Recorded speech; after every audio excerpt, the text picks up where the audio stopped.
திருவாரூர் திருத்தலத்தில் தியாகேசன் வலம் வருவான், பிறவாத வரம் தருவான் ஆரூர் அறநெறி சிவனம்மா.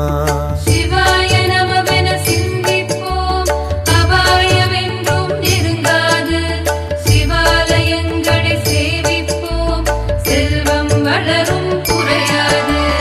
சிவாய நமவென சிந்திப்போம், அபாயமென்றும் நெருங்காது. சிவாலயங்களை சேவிப்போம், செல்வம் வளரும் குறையாது.